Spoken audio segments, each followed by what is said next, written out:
គ្នាក៏មិនដឹងបងជាអ្នកណាបានត្រឹមជួបមុខរាប់អានរះទៀតធម្មតាទាំងមិនដឹងថាបងចាប់អារម្មណ៍បងបានសំលេទូរស័ព្ទដើម្បីទាំងតោព្រោះមុំរងប្រាប់ពីទឹកចិត្តស្នេហាទាំងសាទីគ្នាក៏សង្ស័យប្រាប់ពីមកពីធម្មតាគេពេញច្បាស់ថាបេះដូងរៀមដាបងស្នេហ៍លើអូគ្រប់ពេលបងតែជាញាមកជួបអូនមិនគួរបកសៅជុំវិញខ្លួនអូនតែបានរកមកអូនអាចផុតតែយ៉ាងน้อยសៅចាស់សោកពេលនេះបានមកប្រាប់ចាស់ចានអ្នកក្នុងសំដានទៅស្មោកមកគឺបងតែអ្នកជាចំណើយគ្មានអ្នកផ្សេងចំនួនឡើយមានតែថ្លៃជាចាស់ស្នេហ៍ញ៉ាំបង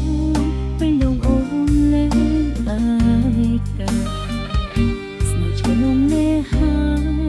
សាបជួបចំណងនេះស័យសង្ឃឹមជឿជាក់នឹងមានថ្ងៃជួបបងសាជាថ្មីសាស្ត្រកក្ដីឲ្យមានដំណើរជារៀងរហូត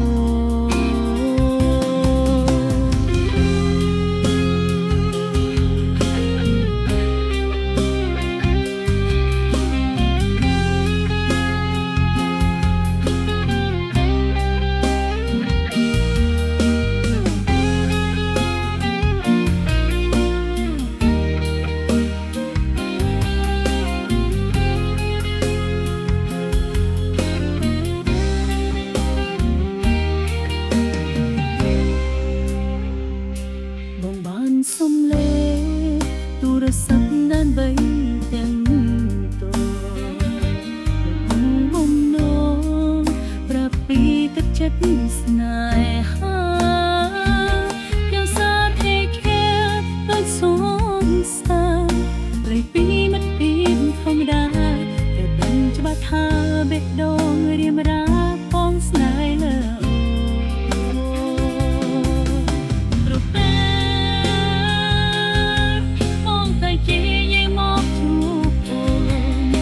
បបសាក់ចំវិញខ្លួនអើយតែបានរត់ខ្វាយអូនអាចផុតតែយ៉ាងน้อยសាច់ចាស់សាហាពេលនេះបានដល់ក្របចាស់ចាននៅក្នុងសំណាក់ចិត្តស្មោកមកគឺមកតែងាកជាចំណើយគ្មានអ្នកតែចង់នោះដែរមានតែថ្លៃជាចាស់ស្នេហ៍ស្នេហ៍យោញ៉ាំបងពេលយងអូនលេងបាយកា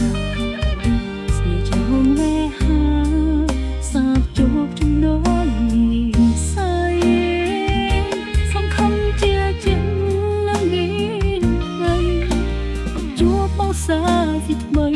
សាស្នាកណី